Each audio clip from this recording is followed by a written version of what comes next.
ಮಾಡಿಕೊಳ್ಳಲಾಗ್ತಾ ಇದೆ. ಯಾವ ಸಮಯದಲ್ಲಿ ಮೃತದೇಹವನ್ನು ರವಾನೆ ಮಾಡಲಾಗುತ್ತೆ, ಹಾಗೆ 10 ಗಂಟೆಯಿಂದ ಅಂತಿಮ ದರ್ಶನಕ್ಕೆ ವ್ಯವಸ್ಥೆ ಮಾಡಿಕೊಳ್ಳಲಾಗ್ತಾ ಇದೆ ಅಂತ ಹೇಳಲಾಗ್ತಾ ಇದೆ. ಯಾರೆಲ್ಲ ಆಗಮಿಸ್ತಾರೆ, ನಿನ್ನೆ ಗಣ್ಯರೆಲ್ಲ ಆಗಮಿಸಿ ಅಂತಿಮ ದರ್ಶನವನ್ನು ಪಡೆದುಕೊಂಡಿದ್ದಾರೆ. ಹೆಚ್ಚಿನ ಮಾಹಿತಿ ಕೊಡೋದಾದ್ರೆ ಮಾದೇಶ್.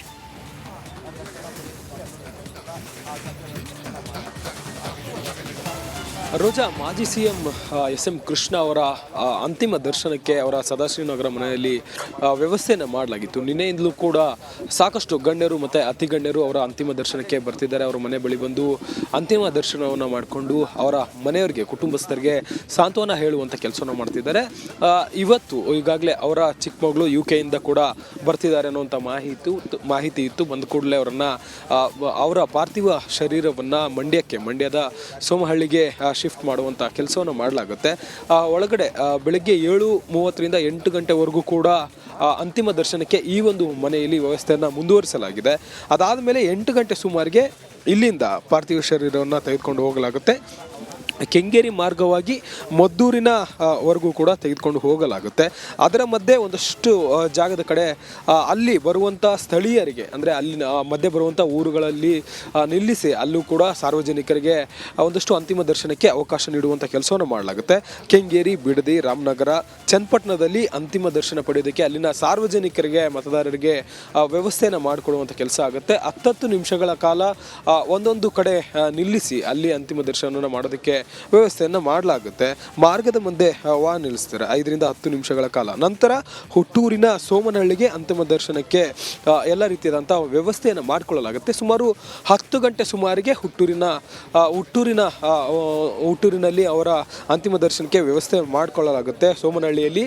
ಅದಾದ ಮೇಲೆ 3 ಗಂಟೆ ಸುಮಾರಿಗೆ ಗೌಡರ ಸಂಪ್ರದಾಯದಂತೆ ಅಂತಿಮ ವಿಧಾನಗಳನ್ನು ನೆರವೇರಿಸುವಂಥ ಮಾಹಿತಿ ಇದೆ. ಸದ್ಯಕ್ಕೆ ಇಲ್ಲಿ ಅವರ ಸದಾಶಿವನಗರ ಮನೆಯಲ್ಲಿ ಆಗ್ತಿರುವಂಥ ಬೆಳವಣಿಗೆಗಳಂತಂದರೆ ಬೆಳಗ್ಗೆಯಿಂದಲೂ ಕೂಡ, ಅಂದರೆ ಮುಂಜಾನೆಯಿಂದಲೇ ಅವರ ಆತ್ಮೀಯರು, ಅವರ ಕುಟುಂಬಸ್ಥರು, ಸಂಬಂಧಿಕರು ಮತ್ತು ಗಣ್ಯರು, ಪರಿಚಯ ಇರುವಂಥ ಗಣ್ಯರು, ಅತಿ ಗಣ್ಯರು ಬಂದು ಅಂತಿಮ ದರ್ಶನವನ್ನು ಮಾಡುವಂಥ ಕೆಲಸವನ್ನು ಮಾಡ್ತಿದ್ದಾರೆ. ಜೊತೆಗೆ ಅವರನ್ನು ತೆಗೆದುಕೊಂಡು ಹೋಗೋದಕ್ಕೂ ಕೂಡ ಆಂಬ್ಯುಲೆನ್ಸ್ಗಳನ್ನು ಕೂಡ ತಯಾರಿ ಮಾಡಿಕೊಳ್ಳುವಂಥ ಕೆಲಸವನ್ನು ಮಾಡಲಾಗಿದೆ. ಅವರ ಮನೆ ಮುಂದೆ ಈಗಾಗಲೇ ಆಂಬ್ಯುಲೆನ್ಸ್ಗಳನ್ನು ಕೂಡ ನಿಲ್ಲಿಸುವಂಥ ಕೆಲಸವನ್ನು ಮಾಡಲಾಗಿದೆ. ಸುಮಾರು 8 ಗಂಟೆಗೆ ಎಕ್ಸಾಕ್ಟ್ಲಿ ಇಲ್ಲಿಂದ ತೆಗೆದುಕೊಂಡು ಹೋಗುವಂಥ ಕೆಲಸವನ್ನು ಮಾಡಲಾಗುತ್ತೆ.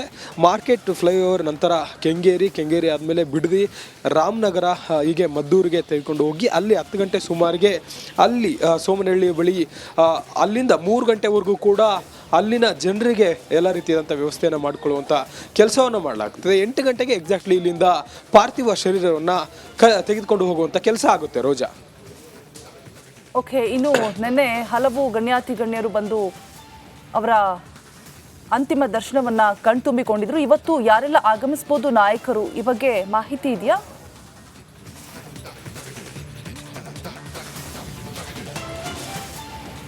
ರೋಜಾ, ನಿನ್ನೆ ಸಾಕಷ್ಟು ಜನರು ಬಿಜೆಪಿ ಮತ್ತು ಕಾಂಗ್ರೆಸ್ ಸೇರಿದಂತೆ ರಾಜಕೀಯ ನಾಯಕರು ಬಂದು ಅವರ ಅಂತಿಮ ದರ್ಶನವನ್ನು ಪಡೆಯುವಂಥ ಕೆಲಸವನ್ನು ಮಾಡಿದರು. ಜೊತೆಗೆ ಹಲವಾರು ವರ್ಷಗಳಿಂದಲೂ ಕೂಡ ಅವರು ರಾಜಕೀಯದಲ್ಲಿ ಆ್ಯಕ್ಟಿವ್ ಇದ್ದರು. ಇವಾಗಲೂ ಕೂಡ ಬಿಜೆಪಿ ಪಕ್ಷದಲ್ಲಿ ಗುರುತಿಸಿಕೊಳ್ಳುವಂಥ ಕೆಲಸವನ್ನು ಎಸ್.ಎಂ. ಕೃಷ್ಣ ಅವರು ಮಾಡಿದರು. ಅವರ ಜೊತೆ ಇದ್ದಂಥ ಒಂದಷ್ಟು ಒಡನಾಟಗಳನ್ನು ನಾಯಕರು ಯಾರೆಲ್ಲ ಬಂದು ಅಂತಿಮ ದರ್ಶನ ಪಡಿತಿದ್ದಾರೆ ಅವರು ಒಂದಷ್ಟು ಪ್ರತಿಕ್ರಿಯೆಗಳನ್ನು ನೀಡುವಂಥ ಕೆಲಸವನ್ನು ಮಾಡಿದರು. ಈಗಾಗಲೇ ಮಾಜಿ ಸಿಎಂಗಳಾದಂತಹ BS ಯಡಿಯೂರಪ್ಪ ಆಗಿರ್ಬೋದು, ಮತ್ತು ಬಸವರಾಜ ಬೊಮ್ಮಾಯಿ ಸೇರಿದಂತೆ ಹಲವರು ಬಂದಿದ್ದರು. ಜೊತೆಗೆ ಎಲ್ಲ ಶಾಸಕರು ಕೂಡ ಬೆಳಗಾವಿ ಅಧಿವೇಶನದಿಂದ ಬಂದು ಅಂತಿಮ ದರ್ಶನವನ್ನು ಪಡೆಯುವಂಥ ಕೆಲಸವನ್ನು ಮಾಡಿದರು. ನಿನ್ನೆ ರಾತ್ರಿ ಸುಮಾರು 40ಕ್ಕೂ ಹೆಚ್ಚು ಜನ MLAಗಳು ಬಂದು ಅಂತಿಮ ದರ್ಶನವನ್ನು ಪಡೆಯುವಂಥ ಕೆಲಸವನ್ನು ಮಾಡಿದರು.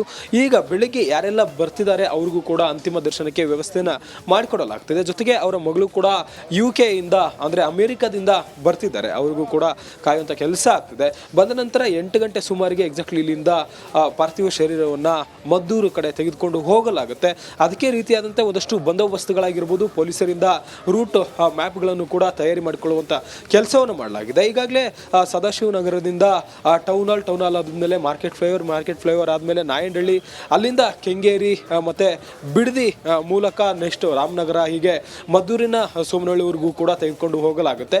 ಸದ್ಯಕ್ಕೆ ಮನೆಯಲ್ಲಿ ತೆಗೆದುಕೊಂಡು ಹೋಗೋದಕ್ಕೆ, ಪಾರ್ಥಿವ ಶರೀರವನ್ನು ಶಿಫ್ಟ್ ಮಾಡೋದಕ್ಕೆ ಏನೆಲ್ಲ ತಯಾರಿಗಳಾಗಬೇಕು ಆ ಒಂದು ರೀತಿಯ ತಯಾರಿಗಳನ್ನು ನಡೆಸಲಾಗ್ತಿದೆ. ರೋಜಾ, ಎಸ್ ಮಾದೇಶ್, ಈಗ DCM DK ಶಿವಕುಮಾರ್ ಅವರು ಒಂದಷ್ಟು ಪರಿಶೀಲನೆಯನ್ನು ಕೂಡ ಮಾಡ್ತಾ ಇದ್ದಾರೆ ಅಂತ ಹೇಳಲಾಗ್ತಾ ಇತ್ತು. ಅಂತಿಮ ದರ್ಶನ ನಡೆಯುವಂತಹ ಸ್ಥಳವನ್ನ ಸಾರ್ವಜನಿಕರಿಗೆ ಎಲ್ಲೆಲ್ಲಿ ಅಂತಿಮ ದರ್ಶನಕ್ಕೆ ವ್ಯವಸ್ಥೆ ಮಾಡಲಾಗಿದೆ, ಯಾವ ರೀತಿಯಾಗಿ ಕಟ್ಟುನಿಟ್ಟಿನ ಕ್ರಮವನ್ನು ತೆಗೆದುಕೊಳ್ಳಲಾಗಿದೆ ಮಾದೇಶ್?